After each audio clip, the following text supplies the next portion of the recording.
All right, folks, welcome back to another edition of the Real Biology here at Serious Angler. We missed one episode. We got some feedback asking where the real biology was in the last episode, but it has been a wild week of more crazy travel and busy for you, more selfish busyness for me, in that I've been chasing these deer around here in New York. But Steve, what's going on, brother?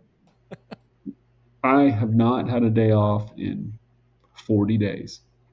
And this is actually the first time I'm sitting in the office to get something done. So apologize for missing an episode at the same time. Um, Oh, that's not on you, man. it's been fun. Let me tell you, Bailey, over the last month, I emceed the induction of Rick Clunn and Ann Thomason Wilson into the Texas Freshwater Fishing Hall of Fame. That's a lot of pressure. MC job's easy. That's just timekeeper. You know, and Rick did a good job. You know, you tell an angler, hey, you're going to give a speech, and it'd be great if it's 15 minutes, 20 minutes, 30 minutes, whatever the time allows, right? When we Yeah. had two people going into the Hall of Fame, Texas, we usually just do one a year, and it's Freshwater Fishing Hall of Fame. So um, I've emceed for Gary Klein. I've emceed for Wally Marshall, Bob Lusk, the Pond Boss, and now Rick and Ann.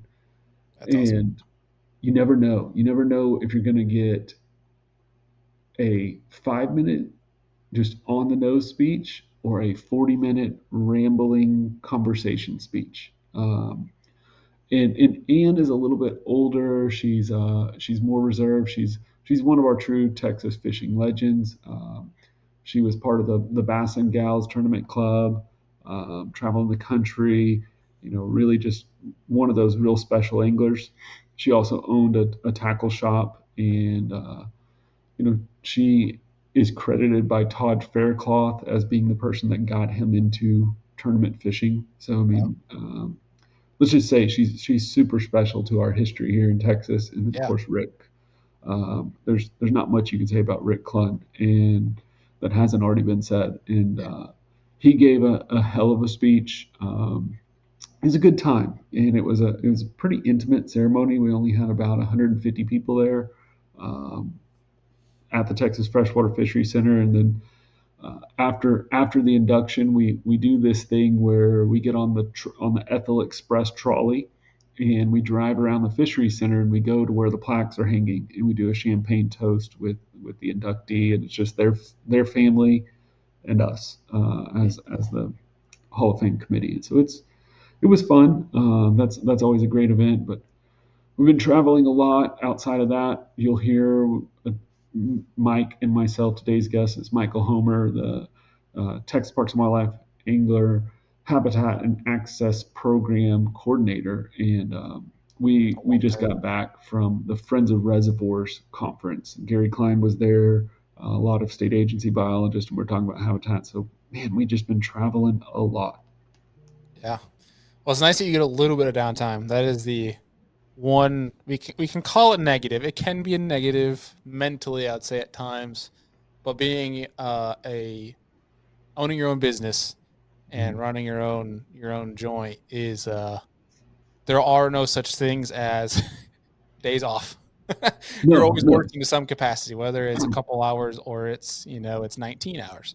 right. You got So to my day off literally means I'm not getting in my truck with a boat attached to it. I still, whenever you run your own business and you have so many employees and things that I do, the little tasks often still fall on your shoulders. So like truck maintenance, right? Like today we got truck maintenance scheduled. So a lot of that I have to go do myself, just because the people who are valuable to the business are doing what makes them valuable to the business. And yeah, at times that means that you go from being the leader to whatever it is, the mechanic. And so I get hey, the day off, but the day is just a non-day of travel. those are the best leaders though when no task is too small, depending on how big they are in the company. That is, Oh yeah, yeah. And anytime somebody that works for me complains about the workload, I always remind them, take everything you're doing and everything I currently do, and remember that used to all be my job.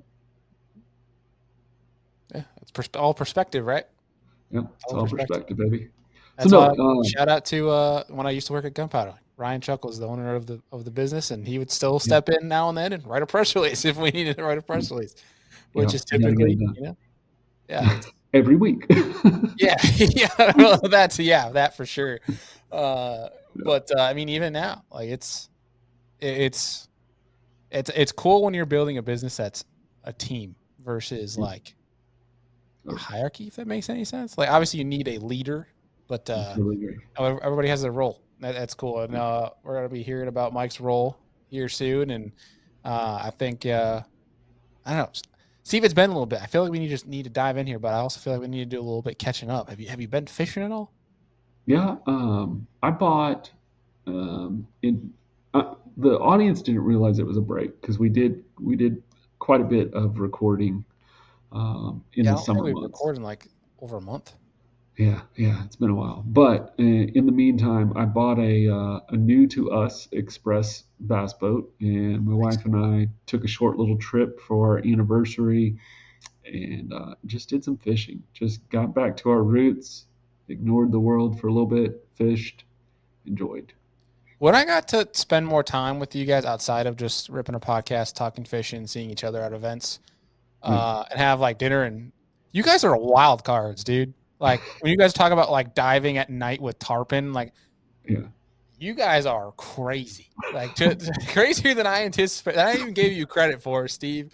Like there's no such thing as a biology nerd in you anymore. You are a daredevil that has a big brain. That's what you guys are. One of my favorite things to do is to take an underwater torch and just go sit on the bottom and wait till it gets dark and then swim.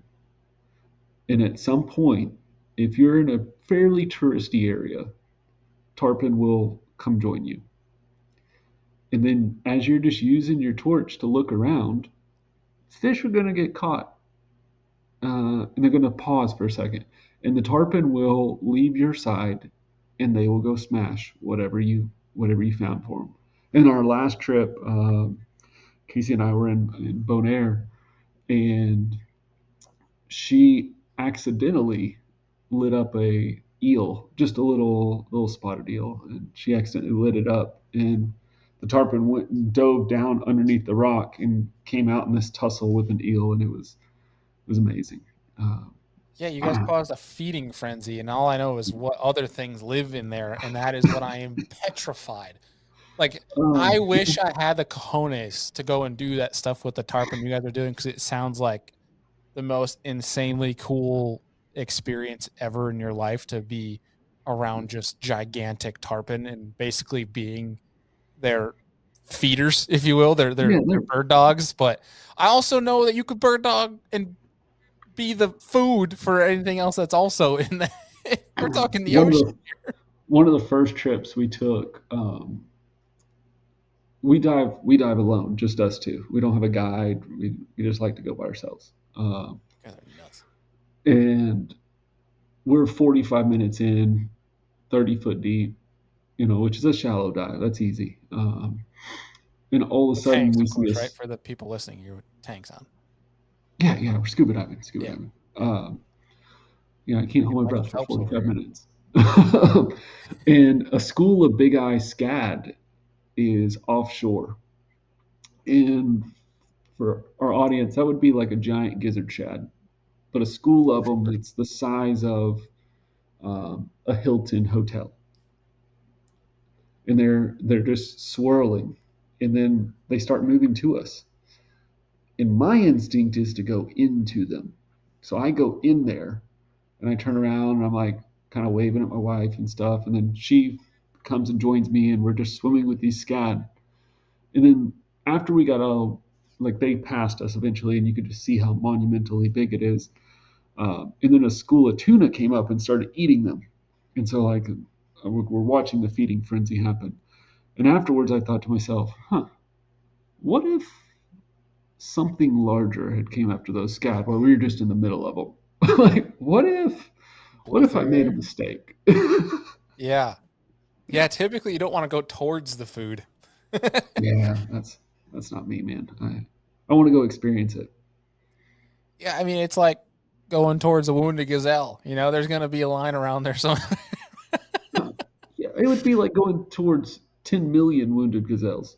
yeah, yeah, exactly. Yeah, Yeah, I no, give you guys it's props. It's you guys have some insane footage from that too, which was super yeah, cool to because see.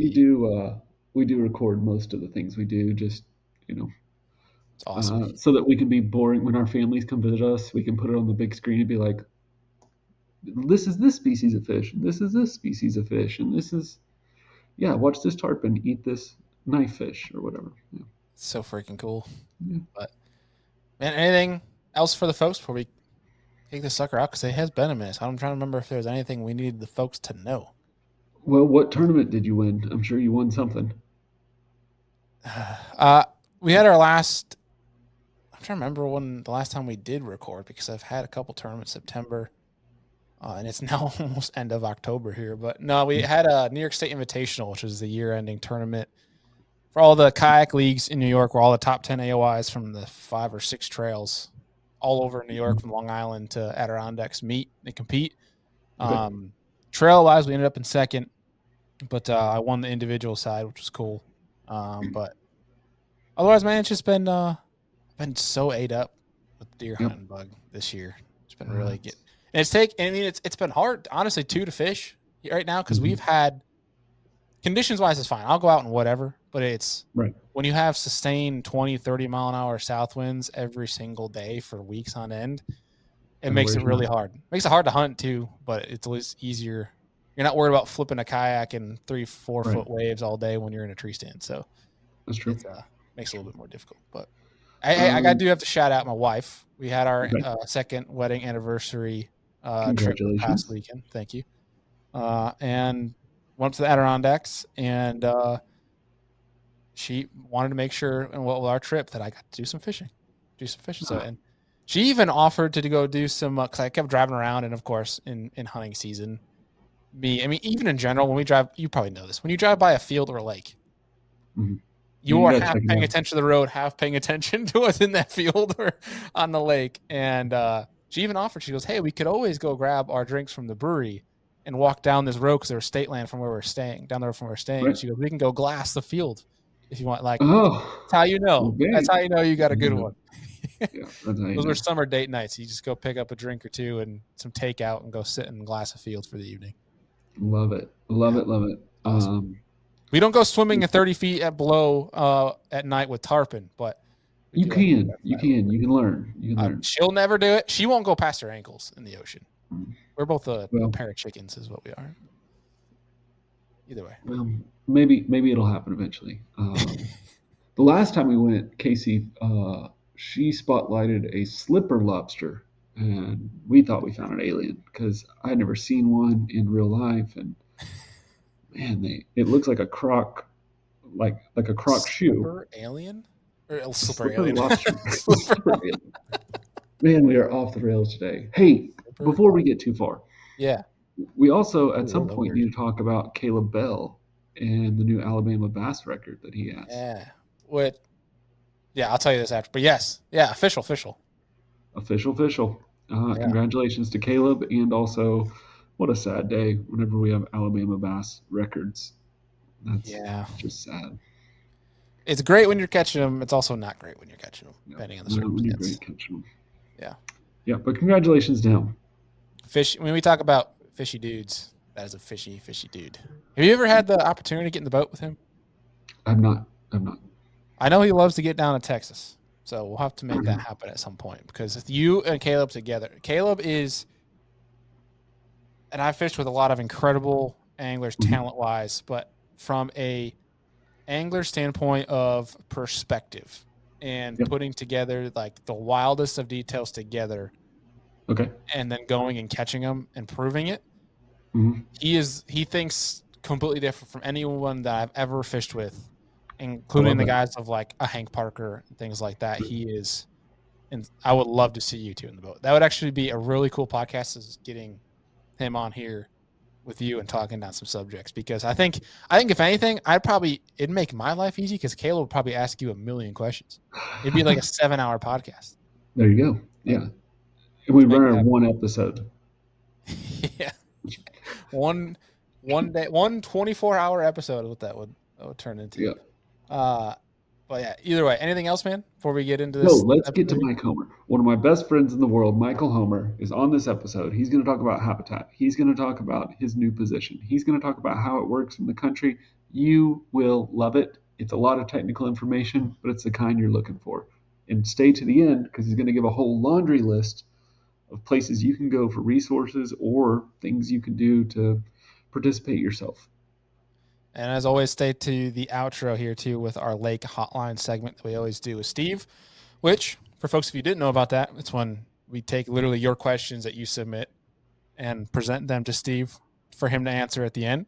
So with that being said, too, email us, DM Steve, DM our page at Serious Angler, and all of your guys' questions eventually get brought up here on this show. So make sure if you guys got one that you want answered, that you submit it over. But without further ado, let's get into today's episode. All right, folks, we are joined with another real biology segment, joined by Mr. Mike Homer. Steve, sounds like we had another awesome episode in the hopper today. But Mike, how's it going, man? Good, buddy. Good, good. Just in the grind in Texas, enjoying this fall weather and trying to make things happen, one fish at a time, right? Yeah. Well, for folks like myself up here in the north and that aren't in the beautiful state of Texas, what is you say enjoying the fall weather? What does fall weather mean in Texas?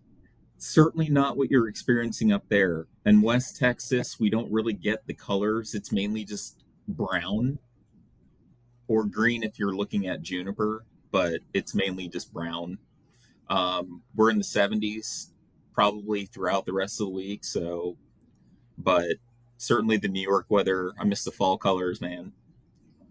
Yeah, it's full force right now. That's for dang sure. You can tell Mike. For anybody who's watching the YouTube, you can see this, but anybody's listening can't see it. Mike is he's well traveled, and he's wearing a T-shirt right now in 70 degrees, where I am sitting indoors with a full AFTCO sweatshirt on, freezing at 70 degrees because I'm a true Texan. Did you just I call grew up true in the Texans a South. wuss? No, true Texans like 110 degrees and dry. Mm. See, See, it you do was forget though. I grew up in Georgia. That's right. Yeah, you also know what humidity is, but Georgia has seasons. They do, but they're kind of like Texas. Yeah, yeah. And we're Bailey. What we're actually in is we're in our first false fall because November will be 90. We'll have 90 degrees in December, so we're just in our first false fall. 90 in We call it December. Indian summer.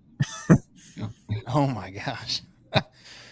I love the contrast there, and it's crazy how like you can adapt to different regions. Like my parents moved to Florida 4 years ago, and they're already like adapted to like they come back north to visit, and they're dying because they're so cold when it's 60 degrees. But it's funny how all that works. You know, it's like this past weekend I was up on Lake Champlain and it was 55 degrees, and I'm standing there in a t-shirt while it's windy fishing from the bank. Like it's like, and I was actually getting warm at one point where it's like you give me 75 degrees and I'm pissed because I'm too warm. It's that northern blood. It's funny how that works. Tell well, you, I man, wanted that's to the have deadliest move that you can make is the move from the north to the south because you just won't want to go back. That's Yeah, right. That's right. gotta be a snowbird. We'll teach Bailey. He'll come to Texas at some point. Hey, the wife and I have agreed that the dream scenario is to have a house in Texas from the end of November till about May time frame, and then have a house back up in the North Country There you go. from around May to end of bow season. You know, May to November. That's the dream scenario. Be the ultimate outdoorsy snowbirds. There you go. There All you right, go. let's make it happen. Yeah, so that Make means it I happen. need many more people besides my grandmother and my mother to listen to this podcast so we can make that dream happen. Before we get into the podcast, Bailey, did you fish Bodark when you were here last? I did. You told me you wouldn't talk to me again if I didn't go fish it. So Okay, so you fished Bodark. Mike and I were at a conference this week. We're going to talk a lot about it. But while we were there, the biologist that is with Tex Parks and Wildlife manages boat art. Dan Bennett announced that they had a 12-4 caught at boat arc. Oof. Hasn't the lake record been broke a couple times then in just the mere It's past only couple going to months keep there? getting smashed. Those lake So records are just they're getting set right now. It's a relatively new reservoir, and so yeah, people are chasing those records right now. it's been open like 18 months. So we're going to go ahead and need you to be here January 1 and stay, through April 1st and chase that sherry. Get a 13 plus, donate it into the program, do it from a kayak. Twist my arm. I'd love to do that. Yeah, when I was there, Steve, I remember because I had asked you. I was there in March, early March. You're like, yeah, the lake record now is I think it was like 8 pounds or something like that at the Yeah. time, Yeah. and now you said it was 12. 12-4, something like that. Because I think Terrence Gordwin, Pond Boys on Instagram had broken it at one point. It was like a 10 or 11 like a month ago, Yeah. and he was in a kayak. Yeah. And By the time the record is like reviewed, somebody else already broke it. you might have just waited out another month. Mike probably has access. He can pull it up on the. Yeah, that stick. record hasn't been entered yet. So I don't have the true number, but the previous record was 9 pounds, 5 ounces, and had a length of 19.5 inches.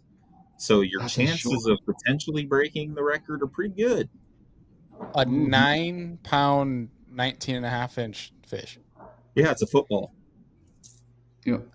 I don't know if that's a football anymore, Mike. I think that's a bowling ball with fins on it. That's what we're impressive. going for here in Texas. The radio flyer fish. There you go.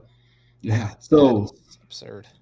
So I guess we're breaking the news. We have a 12-pound record at Boat Art. We'll have to have Dan on at some point to discuss how that fishery was put together. But by the time this episode's out, that's old news because, who knows? How often are you guys getting brought in news of a new lake record? Like, is it once a week, twice a week? Like, how frequent does this stuff happen? Honestly, it depends. A lot of it is dependent on angler pressure, and the popularity of a lake. The more people you got fishing on something, more likely you're going to have records submitted. Certainly a year or so, even after reservoirs that tend to fluctuate a lot and you catch a lot of rain, you get that new lake effect, and then you just start seeing a huge boost in productivity growth. And then a couple years after that, those fish really do start showing up in angler catches, and we get a lot of records starting to come in after those types of events as well.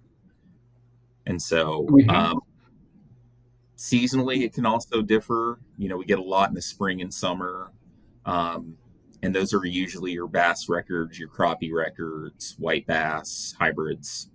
A lot of catfish records are broken in the cooler season. And so is that just when they're at their peak, or is that like the winter months is like the basses March, April? Like that's it's kind of like that for catfish, especially for your blue cat. That's the biggest species of catfish that we have, and they tend to be quite a bit active in the wintertime. They tend to feed on suspended shad balls, and you're more likely to catch some of your bigger blues during that season as opposed to some of the others throughout the year. That is one of the cooler things that I have learned since using forward-facing sonar, even in New York, was when they get out and chase bait in the summer, was how many catfish do that. And that was mind-blowing to me. And it's cool to actually see how they approach a bait, and they kind of almost do like a little figure eight dance before they come up and eat it. But that being said, too, on the catfish subject, we're about to turn this into a catfish podcast. But I think my dad is a converted catfish angler now, because they're actually about to move to Tennessee. And when they went to visit, we came down and with Steve, Alex Rudd and Caleb Bell, Right. and took them live bait fishing. My dad caught some pretty big blues, and I think he's like, well, I think this is my alternative to saltwater fishing. So it sounds like he's a catfish guy now. And they're going to love Tennessee. Some excellent fisheries out there. Yeah. Well, And that's TWRA does a wonderful job. They're a great agency. They put a lot of work in, a lot of habitat work, and they're going to have a blast fishing that state. There's so many good fisheries down there. what would you say in Texas is because obviously I think bass gets all like the media buzz. But what would you say on a hierarchy of popularity in terms of like maybe anglers? What is like the top three in Texas? Obviously beyond bass. So your highest level of effort is going to be for your largemouth, obviously, where Mhm. we are the bass state. But catfishes are actually the second most popular fishery Wow, for inland fisheries, and that's your blue cat, your flathead, and your channels. And a lot of people are targeting those trophy blue cats, the trophy flatheads. Um, our channel catfish in the state of Texas, while they can get big in some locations, they're going to be the smaller of the three, no matter where you go. And we do have a lot of very popular blue cat fisheries throughout the state, a lot of guide services going after them. And so I'd say catfish is number two, and then crappie for sure. Ravi. We do have some pretty renowned hybrid striped bass and striper fisheries, and those do bring in a draw.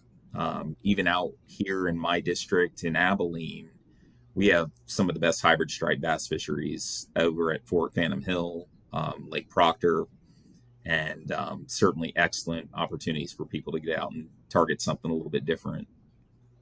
That's But awesome. I would say I give you a fourth. So Yeah, no, that's perfect. I love that, and I'm honestly surprised. I was really thinking crappies were gonna be second on that list, but that's cool to see. I feel like the catfish folk are the epitome of the silent majority. You just don't hear from them, but they're out there in herds. and they catfishermen are actually a lot more vocal, more so on the ground than I would say, in the media buzz. They will Yeah, interact with us some.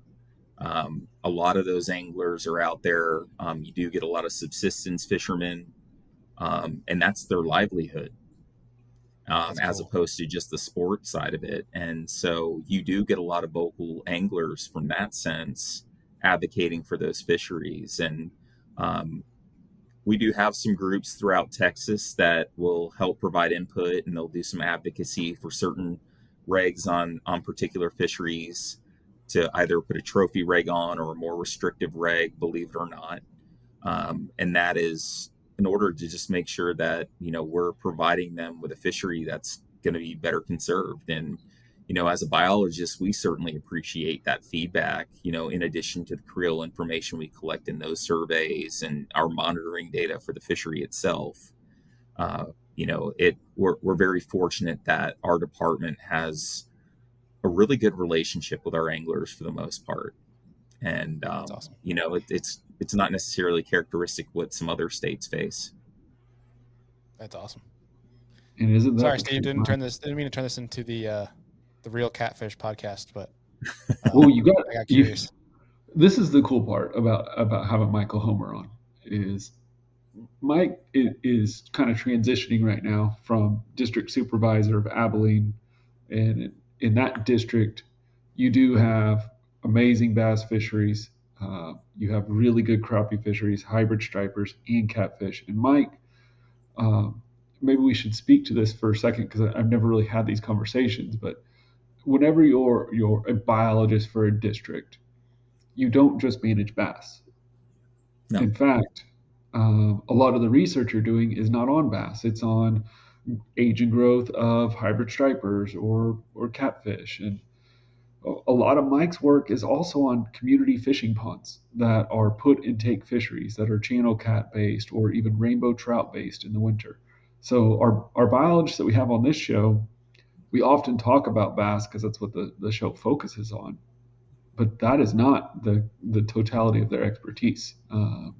They manage all fisheries and they manage them all fairly equally because whenever it comes to anglers and effort, there are probably more anglers, and you can give me the real facts here, Mike, but there's probably more anglers that fish for catfish from the bank at a reservoir than on the lake itself. And that's a different group, and they need different access, and they need different amenities, and they're just as important. You're absolutely right. Some of the most popular fishing species for our bank anglers are catfishes. Yeah. Um, Substantial amount of effort, and and this is something that everywhere where catfish anglers exist, they do have unique needs compared to a lot of our bass anglers that have access to boats. They have ramp needs, um, you know, weigh stations, for the tournaments. Um, they need stages for their tournaments. Our catfish anglers, we're talking fishing piers, fishing pads, cleaning stations, um, and things that we as an agency are trying to get better at about accommodating these needs. And so my new role is focused on developing our habitat and angler access program. And what that is anytime that somebody buys a Texas fishing license, there is an additional fee called an endorsement or the fish stamp. And that is a freshwater fish stamp. And those dollars are used to help support this new program that provides funding for freshwater fish habitat improvements. And that might be adding additional structure or dredging a pond or doing native vegetation restoration, aeration projects, and etc. But we also do projects to help provide shoreline-based angler access improvements, and that's your fishing piers, kayak launches, adding dock lighting systems to existing docks to help create a better fishing experience. And we do this with various partners. As anytime a project proposal is submitted, they have to work with a parks and wildlife biologist to ensure that we're planning these projects properly. We're crossing our T's, dotting our I's, regulatory requirements. That way, that we have successful projects, and it allows us to have better communication with our partners, really help foster those partnerships and even develop new ones. People hear about what we're doing and they get interested, and we have other municipalities or nonprofits, other state agencies, feds, reaching out to us to partner on projects like this. And while we're operating on a budget of 1.4 million, this is great. We nearly tripled our existing budget from the last two cycles, but we're still trying to grow this program and bring in new folks that have an interest in wanting to support the Habitat and Angler Access Program and TPWD. And we're doing really great things and really quickly. Yeah. Yeah, absolutely. And Mike, you may not be aware of this, but Bailey's a very accomplished kayak angler, tournament angler. He's multiple. This guy's just got all these awards. There, you can see him in the background if you're watching. Multiple wins, but They're all whenever AI you, trophies. yeah, Heck yeah, yeah, man. whatever. Congrats. Whenever you mention the kayak access, his eyes get a little bit bigger. He sits back in his chair and he listens. So it was not on my notes on what to cover in this episode, but let's talk about the kayak, the angler access, the paddling trails that you're putting together. Um, what are some of the challenges of putting those projects together, and then just a general, like, if you can, a general cost, like what would it cost to put an access point in for kayaks? So kayak angling, I mean, it's huge and it's exploding in Texas. I actually started off as a kayak angler myself. Um, I had a Wilderness Systems Ride 135 that, because I didn't have access to a motorized boat for several years. And, even me trying to find adequate access, it gives you ideas like, okay, well, maybe this partner would be interested. And I would say one of the biggest challenges is first starting the conversation. How do you get a potential partner to see the importance of doing a project and selling that idea to them and them wanting to support that? Next, I would say is finding the funding to do it. A lot of states, we're limited in our ability to fund certain projects, and it really does require us developing programs like habitat and angler access program or our largemouth bass conservation license plates. We make some minor improvements for shoreline-based angler access with that, and several of them have been smaller kayak launches. Um, so funding is a big challenge. For larger access points, then you start getting into the planning aspect, and that includes, certain surveys that are for 404 requirements through the Clean Water Act. So your delineations, nationwide standard permits with the Corps of Engineers. There may be archaeological clearances, and all this takes a lot of work, and it takes some expertise. And um, oftentimes you're limited to a certain number of people in a district for a state. And so, just for example, my team, it's 4 people in the office, and we have 13 counties, and in that we deal with around anywhere between 40 and 50 water bodies ranging from half an acre to 15,000 acres, and that's statewide.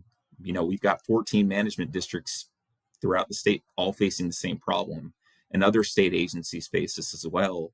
And so it really does take partnerships to make a lot of these things happen.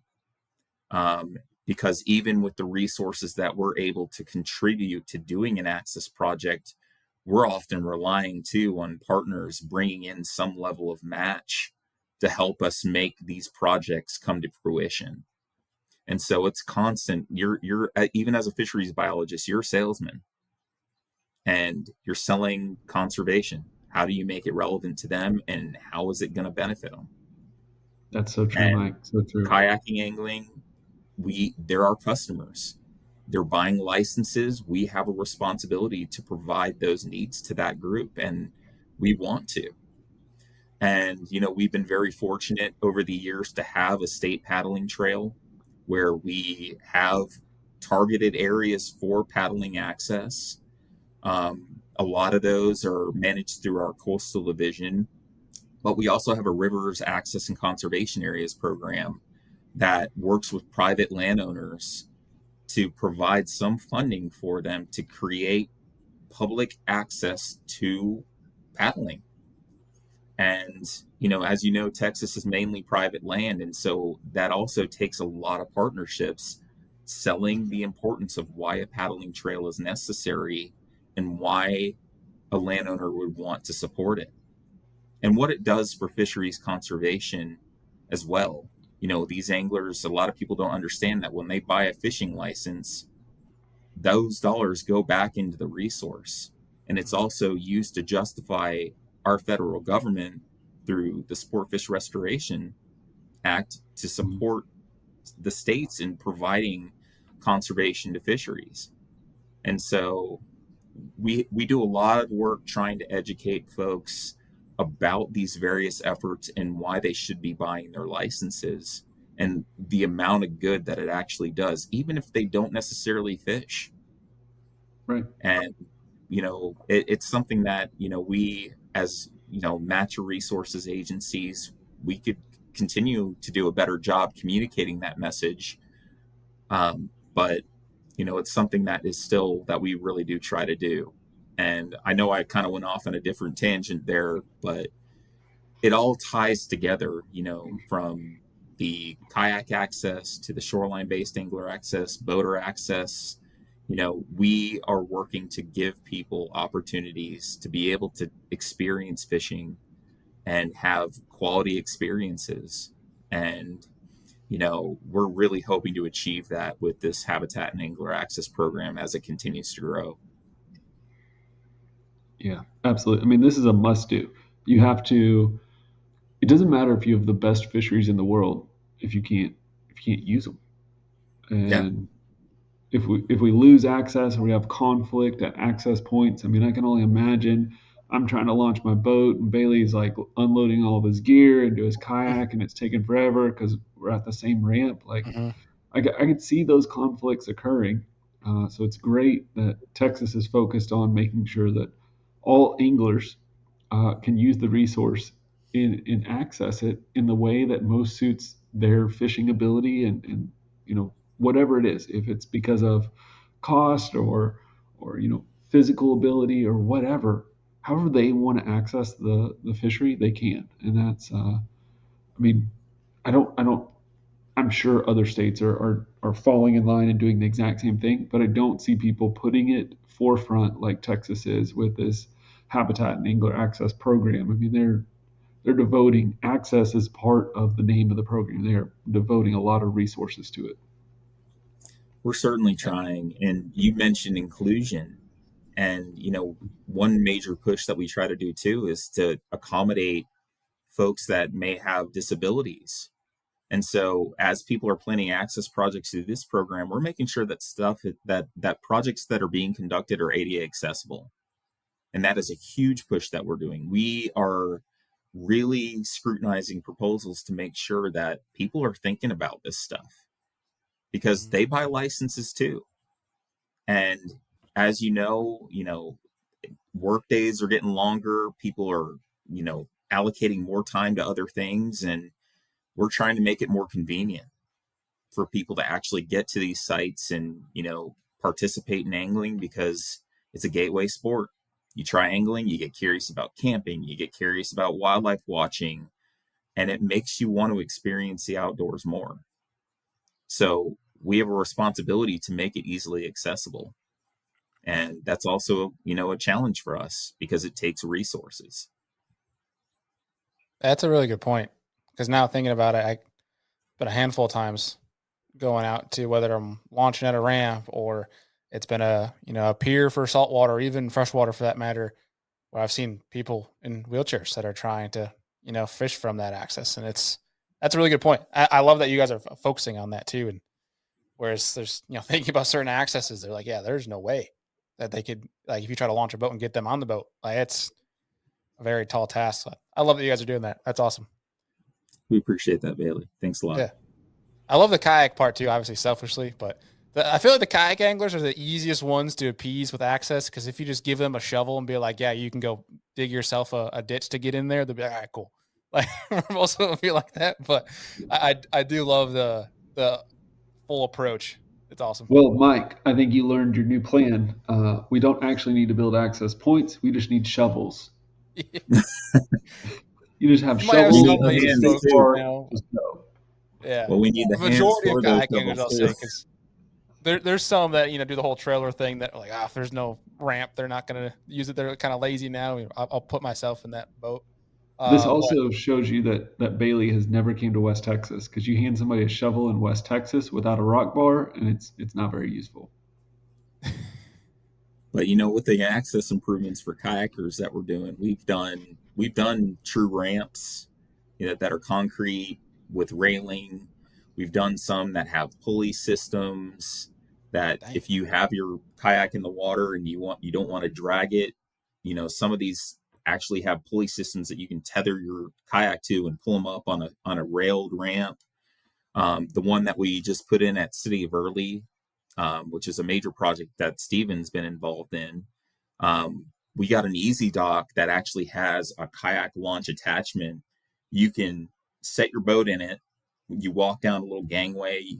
You're not dragging it across a bunch of like rock or anything.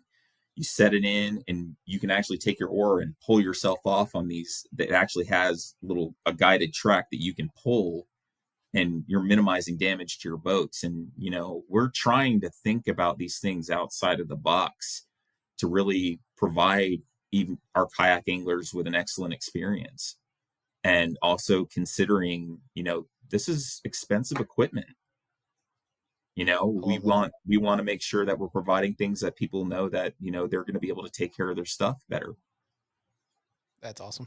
That's a different level than I think majority of other states are doing when it comes to access like that. Besides putting up a sign that says you can launch your kayak here.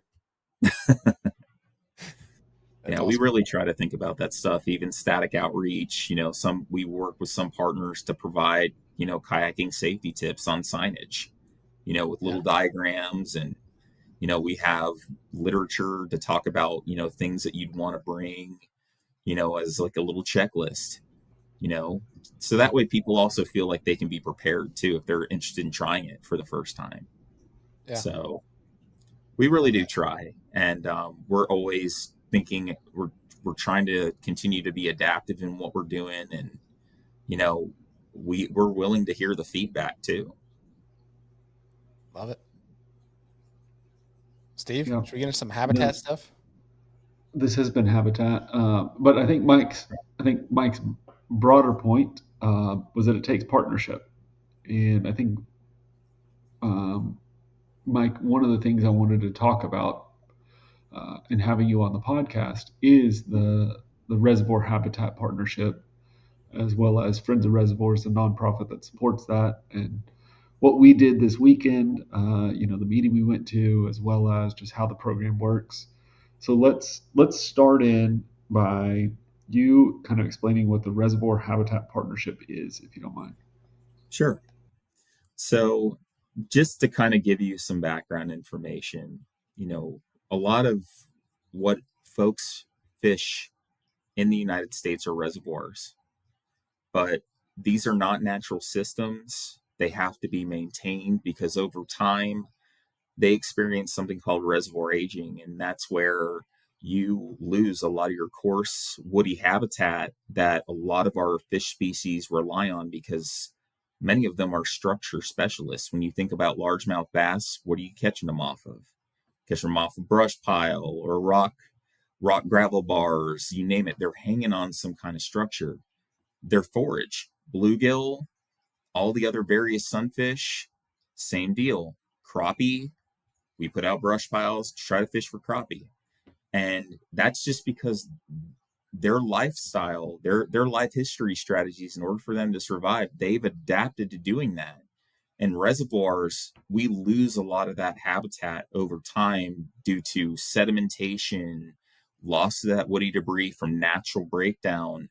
And that also leads to water quality changes over time, too. And so, what we end up seeing are these community shifts to more your offshore species like your shads, your catfish, your white bass, and you start seeing degradation in some of these other systems for our largemouth bass. And so fisheries managers are responsible for addressing the effects of reservoir aging. Um, the Reservoir Fish Habitat Partnership was formed as one of the now 20 existing national fish habitat partnerships, and that those are federally funded through the U.S. Fish and Wildlife Service, and also we have a nonprofit called Beyond the Pond that also provides additional support for all of the fish habitat partnerships. But this specific partnership was formed in 2009 with a group of fisheries biologists, tribal organization representatives, industry partners, in order to develop funding programs to help support habitat improvements, protect existing habitat, and then also advocate for policy that helps manage fisheries within reservoirs for the long term. Um, this last week, we also had our other aspect of the partnership called Friends of Reservoirs, which was the funding arm of the partnership. It's actually a nonprofit, and that was formed in 2010. And that's where we have our on the ground grassroots fundraising by forming local chapters that conduct their own projects, working with their state agencies or their federal agencies or larger conservation nonprofit. You know, we provide grant programs to them. We have literature. We have an annual meeting. We'll even have quarterly meetings to discuss things that are occurring within the partnership and even at the National Fish Habitat Partnership level. We have newsletters, all to help communicate what we're doing to conserve fisheries and reservoirs, and also address the other maybe not necessarily conflicting interests, but other things that we need to be considering surrounding reservoirs, because fishing is more so the tertiary use. It's a benefit to the management that is occurring within reservoirs. And so we have to account for water quality. We have to account for the people that live on these water bodies. And so, how can we collectively work together to make reservoir conservation the best that it can be. And we try to achieve that through this partnership. And this last week, we had our meeting over at the Texas Freshwater Fisheries Center, where we brought in various representatives from our steering committee that are from various state agencies, federal agencies. We had industry partners there. Um, and we even have members at large that, if they have an interest, they come and they participate. And it's a really good way for us to be able to continually communicate science too, and what's happening out there in the community, and when it comes to reservoir conservation. And we had a really awesome discussion thinking about, how can we continue to grow what we're doing? How can we reach more audiences? How do we build more chapters? And it's a really awesome opportunity too for folks to glean ideas off each other. We learn something new every time that we have this meeting, because people are just we're being creative. We're finding new innovative strategies to make habitat better. And so we love having these meetings. It's a really good hoorah moment for all of us, and get you energized to want to do more. And so Stephen and I were at that this past weekend, and had it at Texas Freshwater Fisheries Center, and had a workshop of talking about different company and industry partners and how their product helps address the most severe impairments to reservoirs. And that was a very informative meeting. We also had our business meeting, and we also had technical presentations of projects that are currently off the ground or ones that have been recently completed. And I'm not going to mention everybody, but a lot of our Real Biology alumni were there. Shane Bush, Jeremy Reesley, of course, Tom Lang is the director of the Fisheries Center. So many people that have been on this show talking about their fisheries were there. I think correct me if I'm wrong, Mike, but it's like 30 states that are represented as members of the Reservoir Habitat Partnership. That is and correct. Of those, we at least had half of them there. And coming in for a meeting, Bailey, you've been to a fisheries meeting now, so you kind of know the flow of what it would be like. This was very similar, just a smaller group. One of the things, Mike, if you will, for our audience, let's try to define what habitat actually is. So, because I think that we say that word and maybe we think of like a fish attractor or a single brush pile, but on a larger scale, what does habitat mean to a fishery? Habitat provides the actual fish the requirements, everything, all the requirements, the things that they need to survive. And that may be cover, it's water, it's ample sunlight, it's food, it's mates. The purpose of anything living is to reproduce, provide their offspring, and die. And habitat allows these populations to do that. And when you're dealing with resources that where the habitat has a limited life, we have to address that, especially in these systems where you have a lot of straws going into them.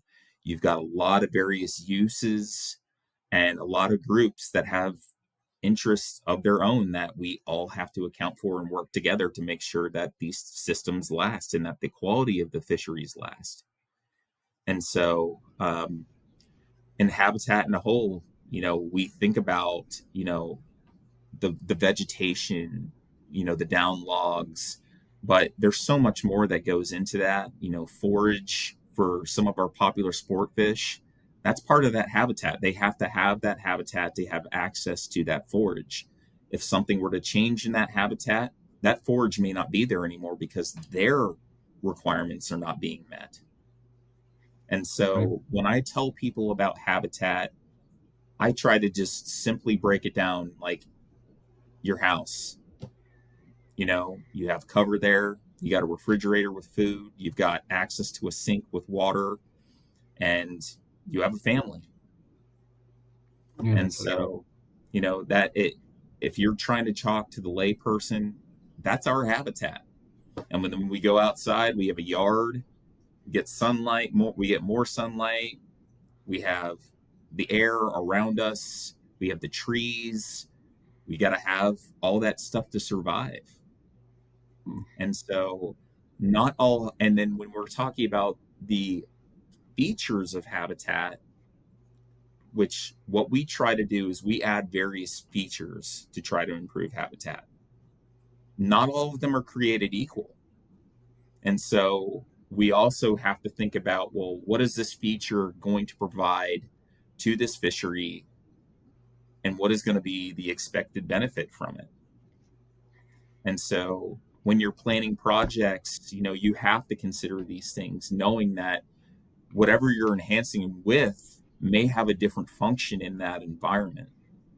If we're putting out gravel beds, that's not necessarily a big complex structure. We know that a lot of our fish species that we target for angling require gravel and certain substrates to spawn. But we also have to think about, okay, well, they're going to need some level of cover. Maybe I need to put some brush piles out here, or we need to put some fish attractors. But if you're also thinking about your anglers, maybe catch rates aren't great. Maybe we need to aggregate some fish attractors a certain way to help improve our angler catch rates, because they're the ones buying the licenses. And so we have to think broad scale and big picture to really make habitat projects successful. Well said. Well said. And to kind of tie it back to the beginning of this episode, um, just like Mike was mentioning all these species of fish that a single district biologist is trying to manage, for the most part across the country, habitat is being managed by those same biologists. So they're making similar recommendations on their fisheries in their district as to what needs to happen. And it's very few states that have somebody that's a statewide coordinator that's helping with those. So like something like the Reservoir Habitat Partnership that can give technical guidance is a really big asset, because as a biologist you're tasked with so many things, and you do know your fisheries better than anybody because you're on them more often. But at the same time, the habitat component and how to execute it and create partnerships and fund it, that takes a lot of resources.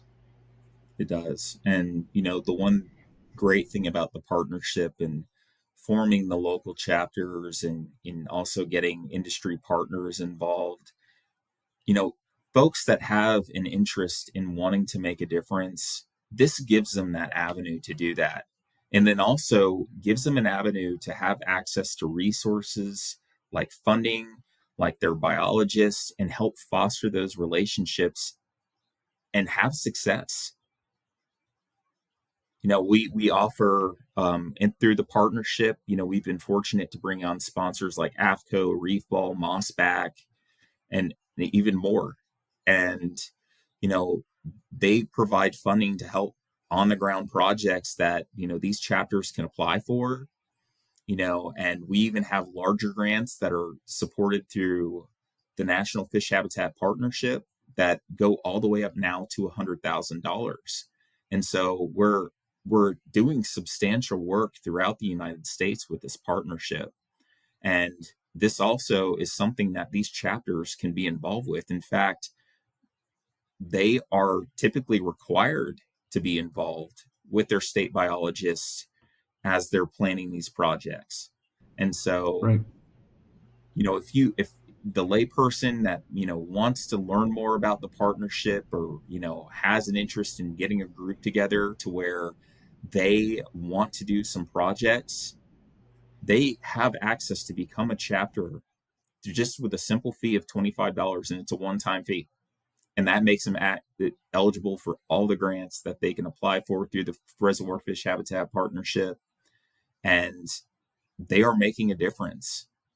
And we need the help. We need the resources ourselves. And this allows folks to really help come together and address the impairments, because our reservoirs, they're not going to be here forever. And That's we are no. trying to extend the life of them so that way we can continue fishing. I mean, one of the biggest topics at the meeting was kind of just a mental reset for the fact that, whenever you build a dam and you impound a reservoir, you're just temporarily holding that water. That water is going downstream. But what's contained in that water and what's brought in that water is, a biomass and nutrient, as well as, um, you know, probably more sediment than you could imagine in pounds of sediment being brought in every year. And at some point, not in our lifetimes, mine and Mike's, maybe Bailey's, um, reservoirs will fill in and they will become first swamps and then land. And that process is already starting to occur in the upper end of many reservoirs. And addressing that sediment is a wider scale issue because there's so many different components to who actually has authority over that sediment, and then what you can do with it. And so maybe for a second, Mike, it might be interesting to dive into kind of all the different conflicting bodies that would make up a habitat decision. Because I think when we think about habitat, maybe we get more specific. When Bailey asked me questions about vegetation, the assumption is always the state agency is in charge of the vegetation, or the state agency is in charge of the habitat, and that's not always the case. And in most situations, that's absolutely not the case. It's multiple entities that have some sort of regulatory authority. So, do you want to, as broad as you can, try to explain some of those different groups that maybe have authority over reservoirs? Sure. So, kind of diving back into history, during the Nixon administration, the Clean Water Act was formed, and that was probably one of the most influential acts for aquatic resources, aside from sportfish restoration, for the Endangered Species Act. Clean Water Act was huge. And what it did is it opened up the government's ability to help regulate how water was managed throughout the United States and the certain protections that were needed to maintain good, safe water quality for people. And that also translated into safe water quality for the organisms in the environment. And so, with that came various responsibilities being distributed to federal agencies, to the states.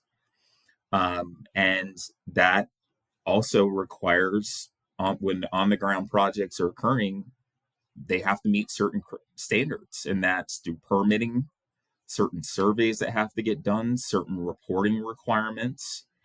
And, a big one is, the Section 404 was requiring like nationwide and regional permits, standard permits for a project to even take place. And those are managed through the U.S. Army Corps of Engineers. Whenever a permit is applied for, it goes through review. And depending on the impact that is going to occur, that goes through what we call an interagency regulatory team. And so that may include the state wildlife and fish agency. You have archaeological surveys that have to be cleared. You have EPA, or the state's equivalent to an EPA, like ours is Texas Commission on Environmental Quality, so TCEQ in the state of Texas. And then, of course, Fish and Wildlife Service, for any endangered species or threatened species that may be listed. And so they have to clear these things.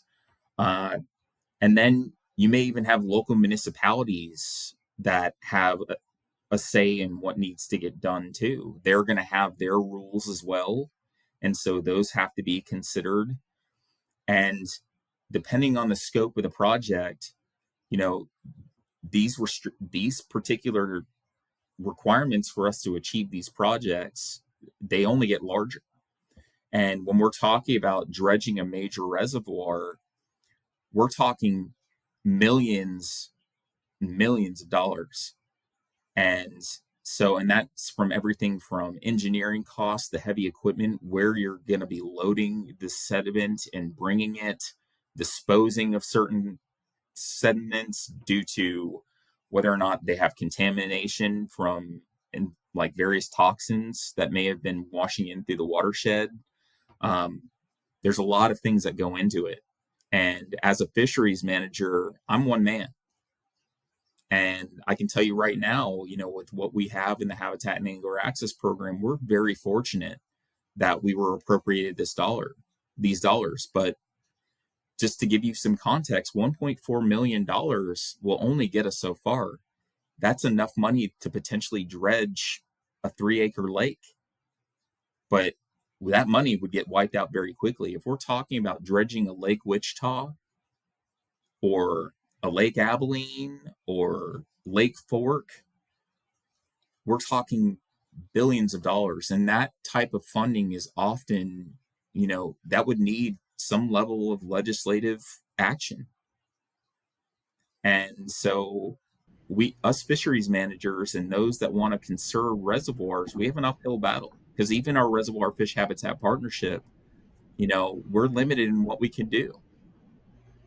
And we're talking about bringing in the need for industry partners. We need advocates, folks that lobby for habitat conservation. It's a really big challenge for us, and we are limited in what we can do, because as an agency employee, I can't go fundraise. We have rules against that. We have to rely on our nonprofit Right. foundations, and thankfully, Friends of Reservoirs does provide an avenue to do some of that. And so, Bailey, if you belong to a kayak group and you decide that you want to give back, your club could become a 4 chapter, and you could conduct projects here and there.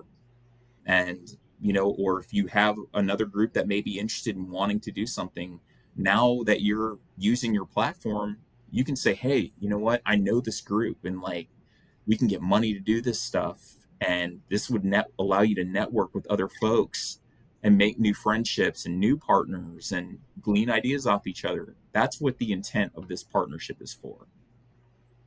Yeah. And I mean, you can already see. So the partnership through Friends of Reservoirs gives us the ability to move funds through the grant system, qualify projects, but it also, whenever you were giving this description of all the people that kind of have authority or stakeholders in this, that's a difficult thing to navigate alone, especially if it's your first time, and especially if you're an angler. It's impossible. So you need a resource, and that's what the Reservoir Habitat Partnership provides, is that resource. But then you kind of open that next layer, Mike, where you start talking about, somebody like Bailey, an angler that wants to be part, could be a chapter member. So whenever I look across, just last week, we had cities, we had municipalities, we had angler groups, we had private sector biologists, we had the public sector biologists. We're all in the same room together We have because we're master working on this. And gardeners. to start your chapter, yes, yeah, to start your chapter, you can have any kind of background. You have to find an agency biologist, whoever is. Once again, go back to that district biologist. Find your district biologist. Talk about the reservoir you want to work on.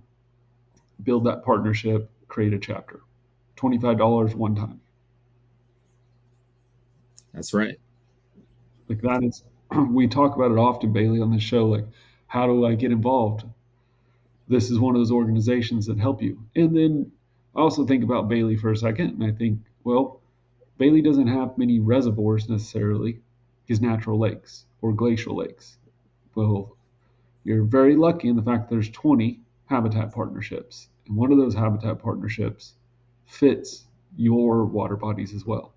So it may not be the Reservoir Habitat Partnership.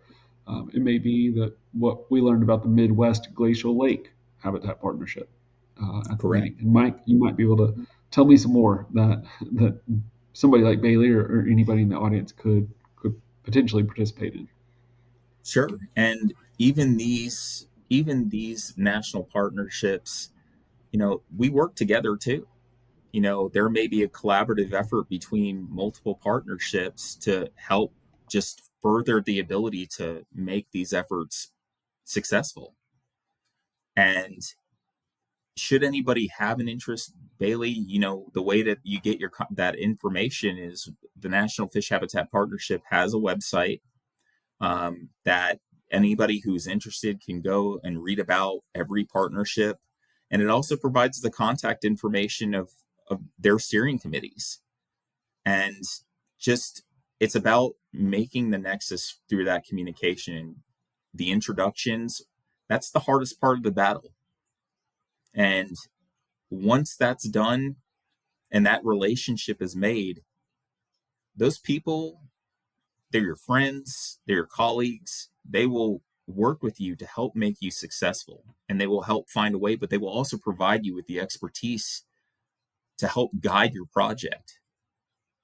And then also, they will also help you find additional resources too.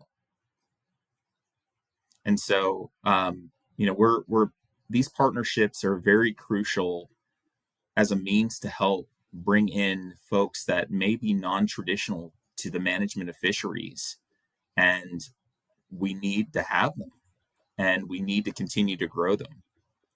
One of the biggest problems that we face is also maintaining engagement and maintaining people's enthusiasm to stay involved. And so it really does take a lot of effort on both the biologist's side, on the partner side, and from the partnership side to help continue to maintain communications to make sure that people are staying engaged and wanting to continue to do projects.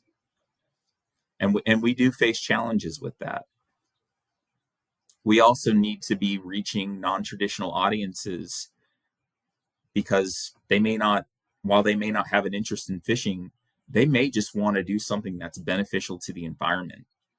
And showing them how fishing and habitat conservation helps support those efforts, they may want to support it just for that reason. We're making a difference to prolong the life of our environment and draw in more monetary resources to help go back into the resource. And so we really do strive to do that through this partnership, and then even from the agency level. Mike, let's talk just a minute about you and I. You and I have a long history. I'm gonna say we met maybe in 2012. I think it Yep. was at Bass Brigade was probably the first time I met you. And you, if I fast forward to 2018, you brought me to a habitat project you did at Lake Proctor, which is not a well-known bass fishery because it's pretty much not a bass fishery. Great crappie fishery, once again, great hybrid striper, even really good catfish. But we did a habitat project together there, and since then, I mean, I've volunteered on your electrofishing boat. We've done multiple projects together. Let's kind of tell the audience and talk to the audience just about some of the projects that you've done in your career that are those highlight projects, the habitat work that you've done so far that you're just very proud of.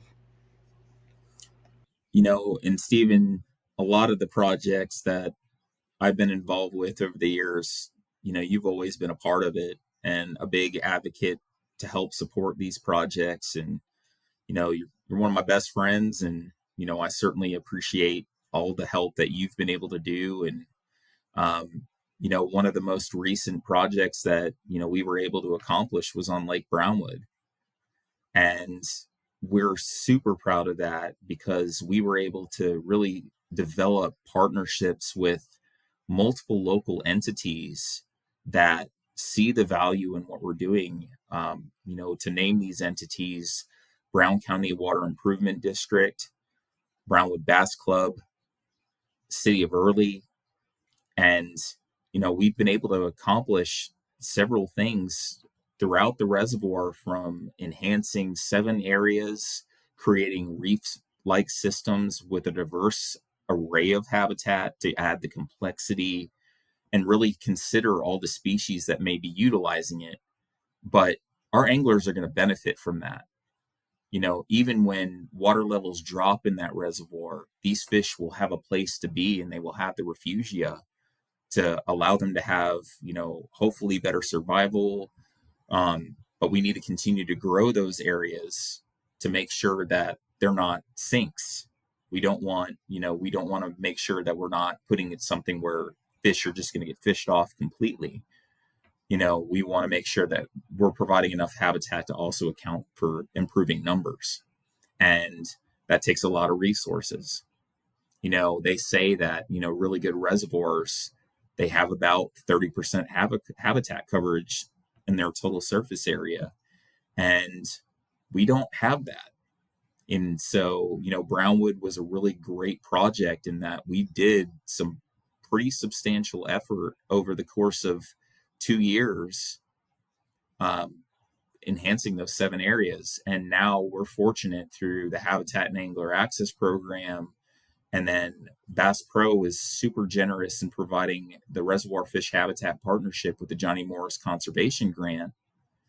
Now we can fund almost $100,000 project through the support of the partnership, HAP, and then now also MLF and the Black Bass Stewardship Group to really continue to keep those partnerships driven and making habitat better. And so I'm extremely proud of that. I'm extremely proud of the partners, the volunteers that see the vision about what we're trying to do out there. And we've even been able to get MLF excited about continuing to fish that fishery through these efforts, because it's only going to make fishing better. Right. You mentioned the Lake Proctor project. That was a partnership with Texas Pro Lake Management through Army Corps of Engineers.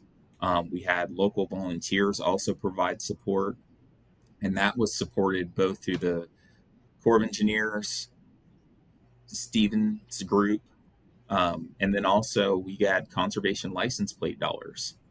And we were able to do 3 efforts over at Lake Proctor back in 2017, 2019, and 2021.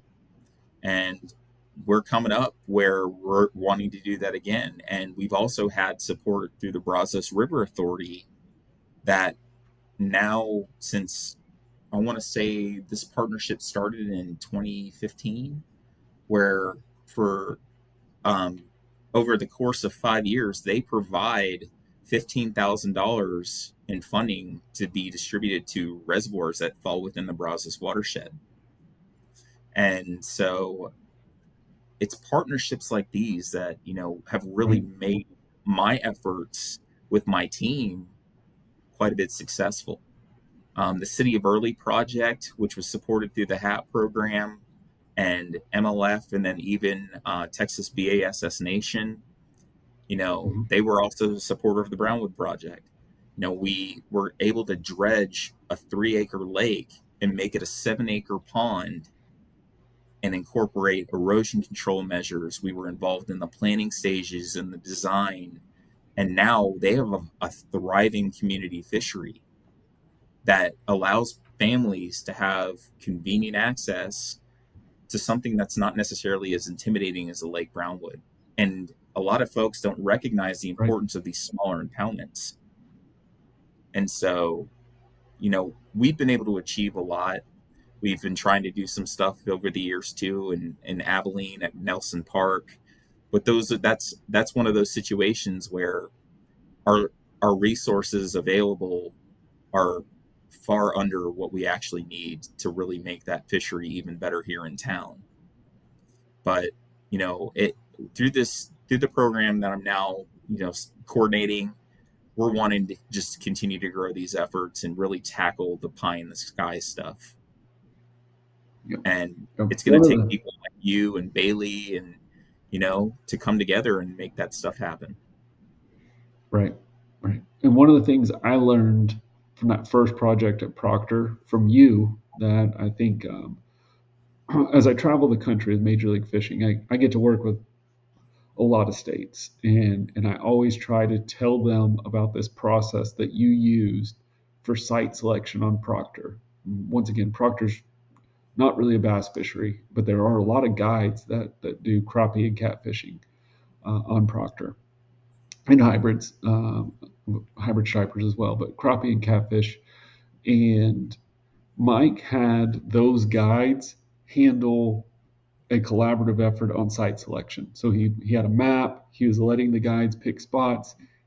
Whenever the habitat would come in, we'd station it offshore. The guides were on the boats with the Parks and Wildlife team, going out and putting the habitat. And in the weeks following, I know that I got personal text messages like, "Hey, look at these crappie that we caught off of the habitat." And whenever we talked earlier at the beginning of the podcast, we said habitat is all components.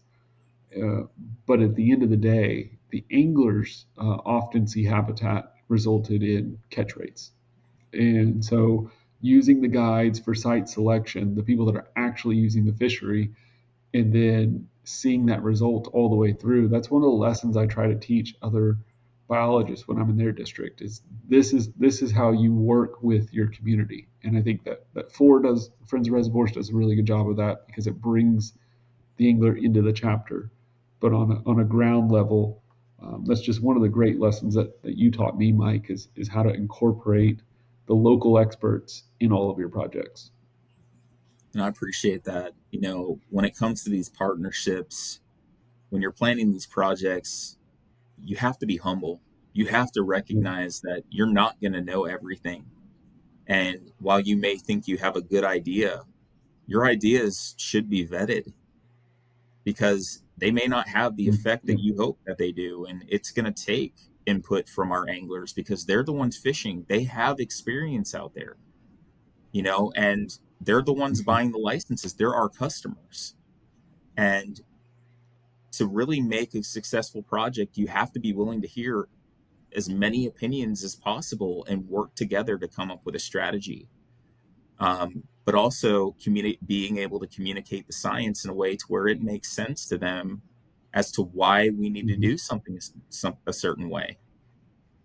And anglers are willing to listen, but you have to be willing to listen to them as a management biologist in order to make sure that you can foster this partnership correctly. And so So true. we really strive to do that. And we have had a lot of success in our partnerships for that reason. And I still try to maintain those communications with these partners today, because they are a vital resource for us. And we certainly want to continue to make them happy and to have their involvement in what we do, because they do make a huge difference for us. Our success would not be possible without our anglers and our partners. I'm in Bailey's head. I know exactly what he's about to say. Go ahead, Bailey. I love hearing this, especially from the multiple states, obviously, where we've had guys like yourself within the agency that value so deeply the participation, the two-way street of working with anglers, not just the, hey, we're the experts, so it's our way or the highway. And I think that is just needs to be the universal way it's run. And I think we've had some incredible people on across some different states that do exactly that. And I think you guys are just showing the gold standard of how to utilize anglers to make your job easier, but also to lessen the amount of. I mean, you're always going to have angler disgruntlement, right? Because how anglers are just in general, like, oh, I caught 50 fish a day last year. I'm only catching 49 this year. What the heck's going on? It's you're always going to have that, but like the constant communication, the transparent communication, and the amount of work you guys do, I eat it up, man. I love it. Steve knows that for a fact. I just being from a state where I wish we could do it more. I think every state there's no such thing I think as too much communication from your guys' position between the anglers. The more communication there is, like you guys have experienced, the better it is going forward, especially working with the anglers. So bravo. Yeah, Thank and you I very don't. When I'm selecting guests, Bailey, I don't even think about this part. But it seems like either A, I only hang out with biologists who have a similar mindset, or B, most biologists have this mindset, and it's just scratching the surface of tell us the stories of how you do it so that the angling community is more aware. Well, and I think too, like part of it is you can be an incredible biologist and work with a state agency and do all the right things. It's if you don't have somebody that like a part of your team that can help bridge that gap, which like we talked about um, at the Black Bass Symposium, was if you can't have someone there that knows how to bridge that gap, because like you can have somebody within like that, like your position, Mike, that has all the right thing, like doing all the right things, wants to communicate with the anglers, but if you don't have the know-how to communicate, it could be simple as like social media, like whatever it may be. If you don't have that expertise or somebody on the team that you can work with, or even the time within your own schedule, you could be so busy where it's just like you can't even make time for it. So it's not like it's. I think every state wants to do that. It's just maybe some states either don't know how or don't have the capability or the bandwidth. But I just it's a practice I see you guys excel so well with amongst other states that we've talked to in this podcast. That it's more ways if we can, like, this is why we do this podcast, is try to be help that bridge for anglers to state agency and conservation groups. So it's awesome, man. I love it. I appreciate that, and you hit the nail on the head when it it takes a lot of things, like you said, the social Yeah. media, having the right person to help bridge the gap, but there's also a big trust factor. you know we as agencies, we don't always have the trust of our anglers, and we're trying to improve ways to help foster that communication and help bridge that gap to where we do build trust in what we're doing, and trying to get people to understand. And but a lot of it, we have to think about adapting to it.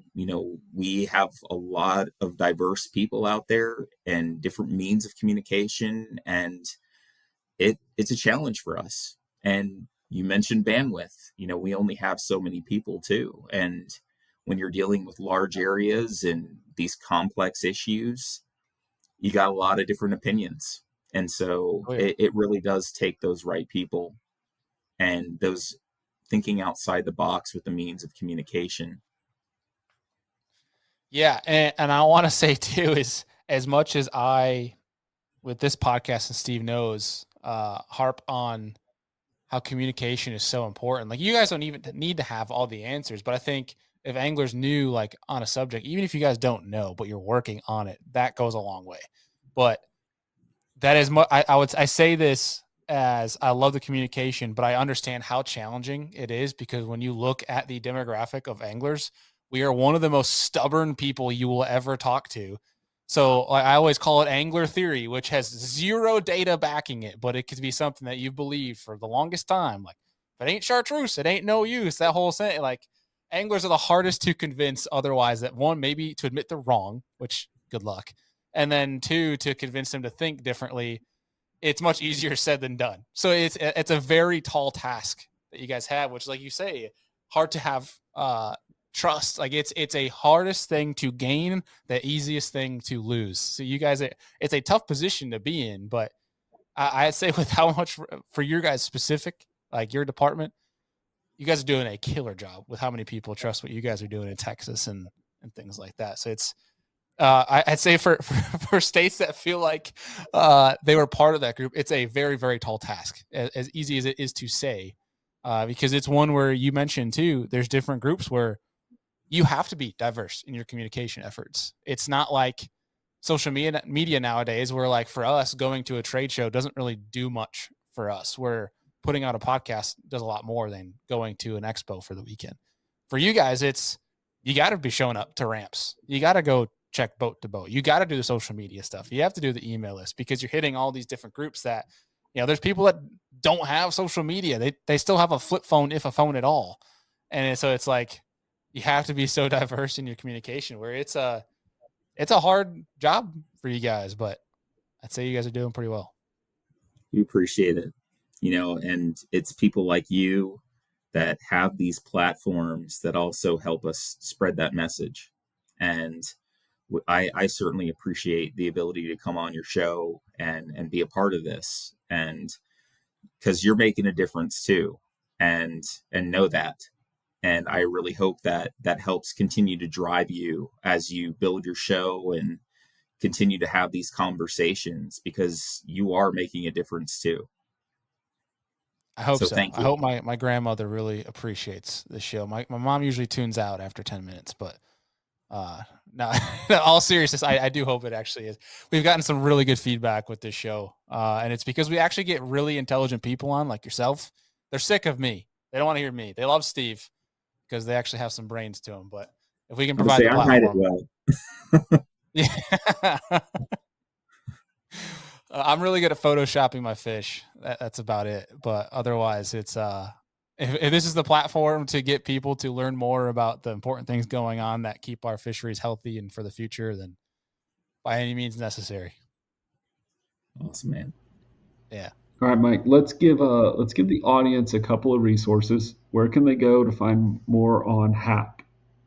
So if you go to the TPWD website, which is www.tpwd.texasspelledout.gov, you would put a backslash and then HAAP.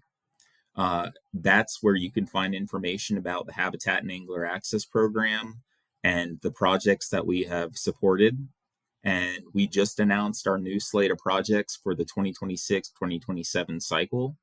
And we have information about those projects online, as well as you can go back and look at individual information about all the other projects that we've conducted through the program. If people are interested in learning about our conservation license plate program, you would just go to www.conservationplate, but conservation and plate are hyphenated.com. And you can go and check out the different license plates and see that $22 of the $30 that are spent for every conservation plate renewal or purchase goes directly into projects.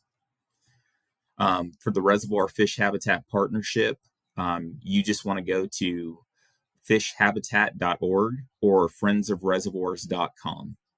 And that's where you would find information about membership, background information about the partnership, as well as ways that you can get involved. And for people listening or on YouTube, what that means to make it easier for you guys, down in the notes, whether on YouTube or podcast, we'll have all those links. You guys can click on them right there for you too. Great. Great. Because Thank if you, you're Danny. like me, you heard all those letters and you probably lost track after the third one and keeping that straight. But that's perfect, Mike. I'll take those 3 links. I'll put them down in the notes so that everybody can go and click on those if they're interested in looking, man. But um, any other efforts that folks should know about, like to drive some of our listeners to that you'd like them to see? Sure. Certainly, you know about, if hopefully by now folks that are listening know about our Toyota Share Lunker program.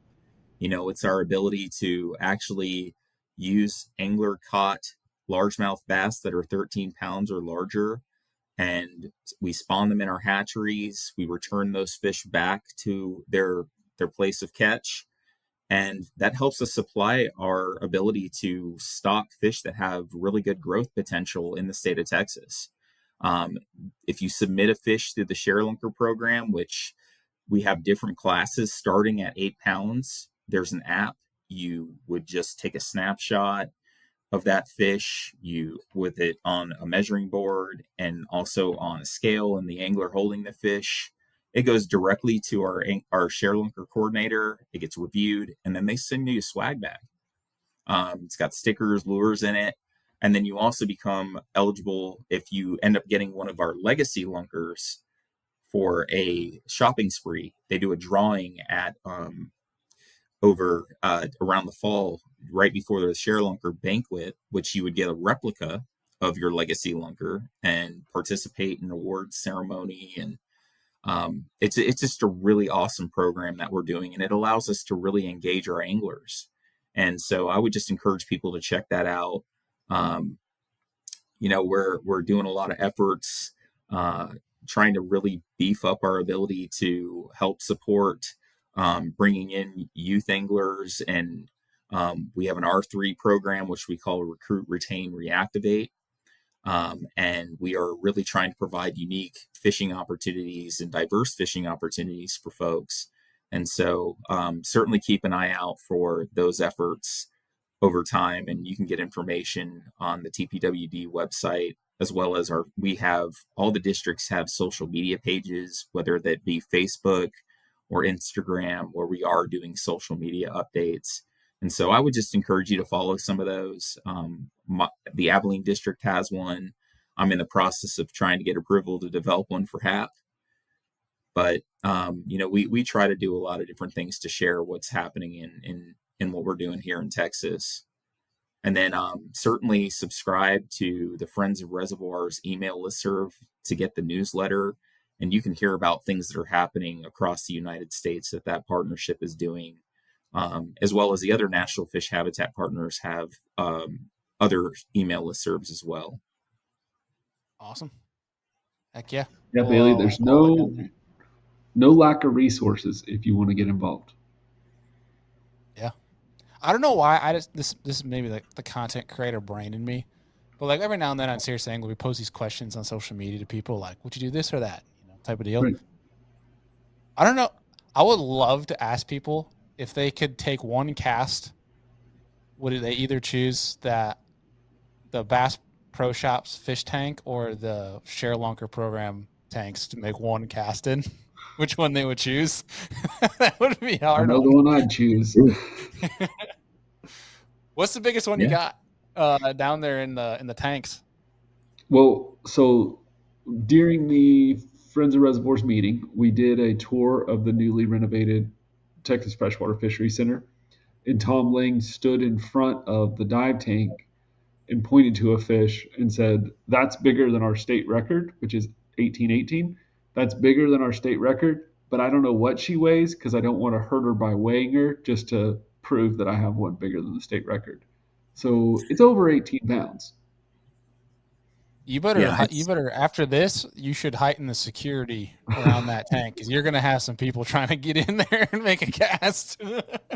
They do a dive show behind the scenes to get into that entrance. Yeah, it's a tough one. They do a dive show every day, so you can actually watch her get fed. And Tom was saying that, they throw fish. They're diving. They're sitting at the bottom. They're narrating it. They'll throw fish up, and she'll swim by and smash them. Oh, can we do that, but with my glide bait instead? Just asking for a friend. You guys better have some cameras on that tank. People sneaking in. Yep. Sorry about that, Bailey. I was just going to say one really cool thing is our Texas Freshwater Fisheries Center just went through a brand new renovation, and it had its grand opening on the 8th. And the amount of work that's gone into making those exhibits, man, if anybody's just passing through Texas and needs to make a pit stop just south of the Dallas area and you want to see something cool, check out our Texas Freshwater Fisheries Center in Athens. There you can fish the ponds there for free. They have a really awesome exhibit. You can tour the hatchery. It's also right next to Lake Athens. And so if you want to, once you're done fishing the ponds at the center and you want to go actually hit a lake, you don't have to go very far. You can actually walk to the ramp right there. And so, certainly check it out. It's a really big treat, and we're very fortunate to have a center like this in our state. You guys would probably pay or make in one day ticket sales for the whole year if you told everyone that 19 pound or whatever was in one of those ponds for the day. You'd have the whole state coming trying to fish just for the day. The thing is, there's other huge ones there. There's other really big share lunkers there. Well, so even that 18, 19 pound bass, I think we have one that's 15 in one, and then maybe a 14, and so there are multiple large bass that they can see, and it's certainly an exciting treat. Well, the beauty of the Share Lunker program right now is it's been so successful, and they've gotten the process down and the genetic coding down to where they can now tell if a fish is caught multiple times. They can tell if it's a daughter, a granddaughter, a sister. And because of the success of that, they phased out all the Florida bass from the brood stock. And now every bass that's raised in Texas is a share lunker offspring. so that we call them the Lone Star bass. So the bass that are in, the ponds, the bass that are now going to Lake Athens, OHIV, you name it, Boat Ark, all of those are all Lone Star bass. They're all Sherlunker descendants. So That's right. the chance is just go fish in Texas, buy a license, go fish. You got a chance. I like it. That's right. I like it. Steve, you got anything else for Mike before we let him go here? It was the episode I knew it would be, Mike. You're the man. We appreciate everything that you do. Your support of habitat throughout the state of Texas, your national support through the Reservoir Habitat Partnership. You didn't even mention that you are the current president of the AFS Habitat section, right? Yeah, I am. Yeah, I am. He's And humble too. it's and I'm blessed for the opportunities. I don't even know how I find the time to DJ, but I do. There you go. You got to have passion, brother. Well, we appreciate you. I always appreciate your friendship, your leadership across the state and across multiple organizations that we work on together. Uh, Mike and I are still instructors at Bass Brigade. Somehow we still find time to go spend a week at camp. So I can't wait to work on our next project together. It sounds like City of Early, Lake Brownwood. Here we come. We're coming back in 2026 to do more work. Yeah, we're excited. Love it. And Bass Brigades, we're opening up those applications pretty soon. So any listeners that Yeah, that's true. have kids interested in careers in natural resource, the brigades camps would be an awesome opportunity in the summer for high school aged youth to be able to get involved. So encourage you to check that out too. Yeah, texasbrigades.org. Click camps applications. You'll see bass as one of the options. If you're 13 to 17 years old, you want to come spend a week in Texas with guys like myself, Mike Homer, Gary Klein, the entire Texas Pro Lake staff, with so many districts. I think last year I counted 6 districts from Texas Parks and Wildlife and a couple members from the hatchery system. You're going to get to meet a lot of the people that are on this podcast. So come spend a week with us. Love it. You'll have to have Bailey come down and teach our communications portion. Oh yeah. Any chance I get to come to Texas, I don't care what it's for. I'm in. We'll do it. We love it. We're gonna hold you to that. That's fine. Hey, you call me up, dude. I'll be there tomorrow. All right. Don't you worry about it. I love Texas. But for real, Mike, thank you so much for the time, man. This has been awesome, and looking forward to getting you back on here. Yeah, thanks for having me on, guys. It's always a pleasure to talk about this stuff, and I just appreciate y'all having the time for me and giving me this opportunity. And so, anytime that you ever need anybody, I'm here for you. So, thank you very much. All right, folks, and that is going to do it for today's episode. Steve, another awesome one, especially when we're talking about habitat, access. 2 words I think that are thrown around all the time when it comes to the fishing world, but nobody really talks about it in detail of the impacts and the things that it takes to do it, from its simplest form to the extent that Texas Parks and Wildlife does it. So, man, how to provide it, how to improve it, how to judge success, how to fund it. I love Mike to death. I don't envy his new position though. That is a big effort to put that on for a state as big as Texas. If you're listening to this, and I'm going to even talk maybe not to individuals. If you're listening to this and you are a marketing director, decision maker at a company, and you're thinking, man, I sure would like to improve fishing, and you want to do it in the state of Texas, reach out to Mike Homer. You're a kayak guy, Bailey. He's talking about kayak launches. More kayak launches means more ability to kayak fish. That is a direct impact on somebody's business model. Yeah. Mike Homer's the guy to talk to. And if you're not in Texas, Friends of Reservoirs might be the people to talk to. This episode had a lot of nuggets. They always do, but this one had a lot of nuggets, and you could see the passion in Mike Homer. You could see that, like you mentioned, most of our guests have this very similar knack of, I want to communicate more with anglers. I want to learn from anglers, and they do it. They don't just say they want to do it. They're already doing it. and they're giving you examples, and I love that. Yeah. Yep. As we mentioned at the end, the links that Mike had gone through, all those are down below, as well as the Texas Parks and Wildlife social media pages. We'll link all of that down there if you guys are curious about Awesome. all of it. Even if you're out of state like myself, that you love going down to Texas, or you want to put Texas on your bucket list. Which, if you bass fish, if it's not on your bucket list, you need to reprioritize your bucket list. But Right. nonetheless, Steve, great show, and I think should we get into the lake hotline here? Yeah, let's do Lake Hotline. You got the song ready? The song. Yeah, doesn't have a Lake Hotline song. You had all this time and you didn't even get the song. What about the graphic? I got the graphic. Okay. We got the graphic. I do not have a song. Nobody wants me to produce a song for the Lake Hotline because we would only my grandmother listens all the way to the end of the show, and we'd lose my grandmother if they heard singing. So, but I did poll the people of the Serious Angler realm. I put it out on Facebook and YouTube and Instagram with our different communication channels that we have with people that are involved, follower wise, I should say. And I said, hey, we need some more Lake Hotline questions for Steve. Okay. And people came in tenfold. So we have a bunch of them for the upcoming episodes. And the first one we have for you, Steve, which is very fitting for today's topic of habitat, things like that, is from CMM Fishing on Instagram.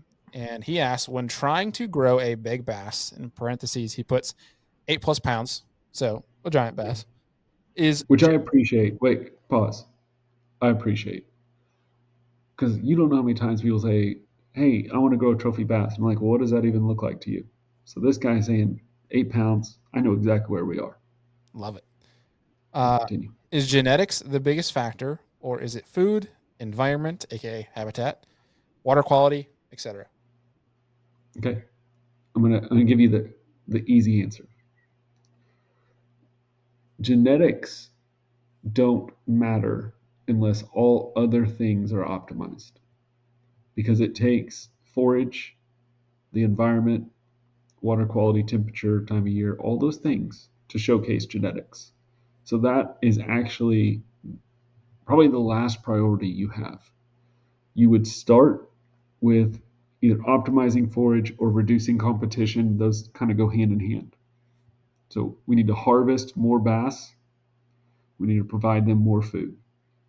We need to make sure that water quality, specifically the oxygen demand of the biomass of fish and everything that's decomposing, is optimized. They need a good temperature. They need habitat. They need habitat to ambush food and escape current, recover from fishing, fish catching, things like that. You have to have all of those things. Whenever you provide a fish all of those things, then genetics can be showcased. Before that, if you have one of those off, like too much competition, the genetics isn't going to drive a 3-inch fish to grow to 8 pounds in 4 years. It has to have the food. It's only going to get the food, even if the food is highly abundant. If it has the right habitat to ambush that food, and there's not a lot of competition for that food. There's too much competition, that food is moving around too frequently. So it takes all 4 of those things, the water quality, the habitat, the forage, the competition, to work in concert. And once those are correct, genetics can be showcased. I love it. And I wanted to preface there because we have a couple turds that like to say that keeping bass is actually bad. That's not how you grow big bass, is by keeping bass. You meant when you say harvest bass, you mean harvest that 10-inch to 14-inch size class fish, the smaller bass, correct? When you're saying harvest more bass? I will be fine with that answer. Okay. Because there's I people, mean, because we've gone over this multiple times. There are people saying, no, there's no way in heck that keeping bass all right, grows bigger let's bass. just ask ourselves a question. In 99% of scenarios, harvesting young bass is only going to produce more trophy fish. But let's ask ourselves, if you were in tune with the science, if you knew a Michael Homer and you were fishing one of his reservoirs, there are fish in the system that are 10 to 12 years old and currently existing at 2.5 to 4 pounds. There are fish in the system that are not able to thrive, and they've hit an age class in which you can't put enough resources to convert them to an 8-pound fish eventually. Mm. So technically, I love your answer, because what do we need the majority of anglers to do? We need the majority of anglers to harvest the smallest legally allowed fish possible. That reduces competition for small forage, that increases growth rate of those fish, that puts them to a better size class earlier in life, and then life gives them the longevity to become a trophy fish. 99.9% of the time, that is the answer. But scientifically, that is not always the answer. So to the turds that you're talking to, you're wrong all the way across the board. I love it. I love it. So direct. Oh, amazing. All right. Do we have time for another one? Do you want to do two in I'm this ready. episode? Yeah. Okay, this Why not? Let's round this out to a 2-hour episode. yeah, perfect. Well, so this one is a quick hitter. Okay. And it's actually from Andy, the captain, from Sirius. P-Pants. P-Pants, that's right. If y'all don't know, you got to go back to the first episode we did with Steve, which was like, 3 years ago. So he asked, at what temperatures do lakes typically turn over, and what causes it? Another great question, Mr. P-Pants. What you got is turnover is part of stratification. Water stratifies because you have different density of water based on temperature. And that density causes the water to not be able to mix. So with depth, those waters, they thermally stratify, and then as the depth that they're in increases, you get a barrier to mixing. So wind doesn't create wave action and keep them mixing. So you end up with this layer of water on the surface, specifically in the summer, that's warm, and a layer of water in the bottom, and you may think of that as 20 feet or greater, where you have this thermally cool layer of water.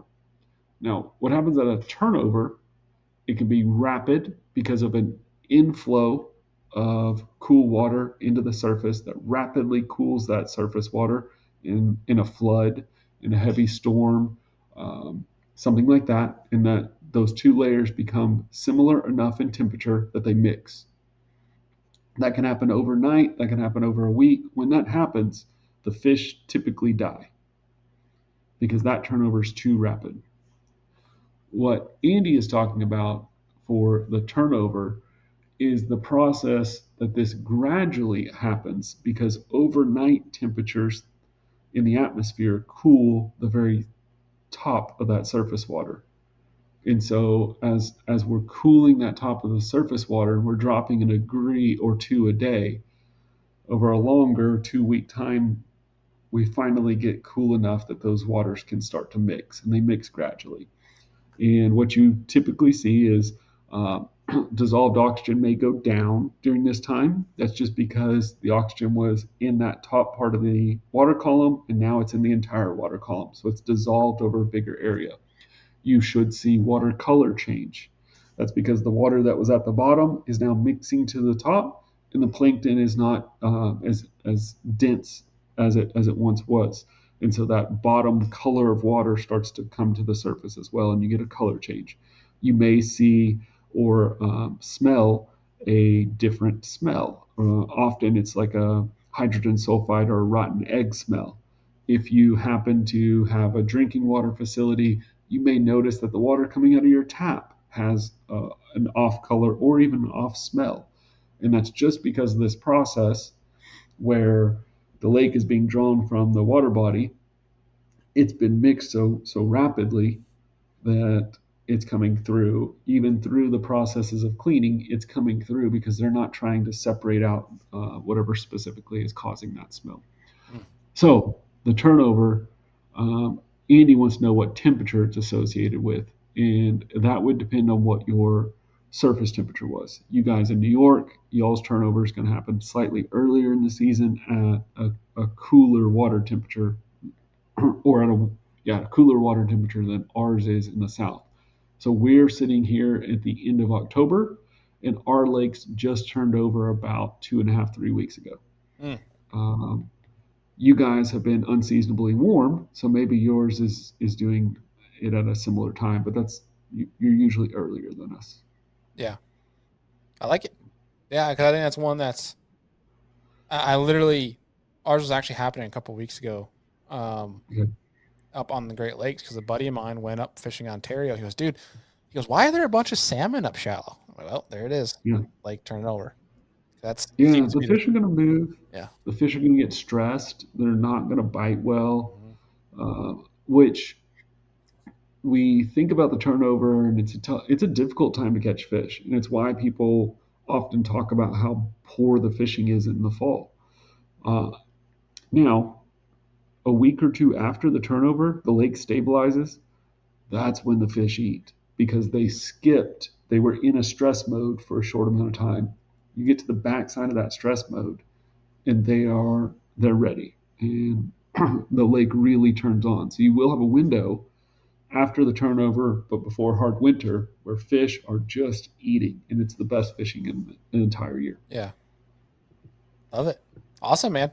Well, thank you for that lake hotline. Hope folks appreciated it. And if you guys, again, if you want a question answered on the show, make sure you guys get your questions submitted, whether it's via email to us, which is theseriousangler@gmail.com. Everything's down below in the show notes. If you guys want to get to that, or social media, you guys can DM us, DM Steve. Make sure you guys submit those. But anything else for the folks, Steve, before we wrap this sucker up? Another great episode. Thank you so much, Bailey. Heck yeah, brother. Well, obviously we have some cool shows coming up for the real biology as we start getting into the winter months. We'll have nothing but podcasting to do, at least for us North folk. But I need to get down to Texas though this spring. That's for dang sure. Yeah, when does winter start for you guys? I mean, it all depends. I mean, we've had a lot of days in the 50s. It's kind of been stalemated in the 50s, but it should be getting cold around here. Around, let's say, mid-November is when we might have some days in the 30s. And then typically cold time here is like January, February. Okay. Yeah, So, yeah, same for us. It'll get cold around New Year's. It'll be cold for January, February. yeah, same. But it's also just right now, it's perfect though. It's like the perfect flannel hoodie weather right now, which I love. If we can prolong this, it's great because the fishing is really good too. Good, good. We'll get out there and do it. Yes, Quit, sir. quit Trying. hunting. Yeah, Wasting I need to time. just knock one down, get the freezer filled, and That's right. go. But Get the job done and get on the water. yeah. Well, dude, appreciate you. Appreciate the folks You too, tuning into bro. this one. And we'll see y'all on the next one.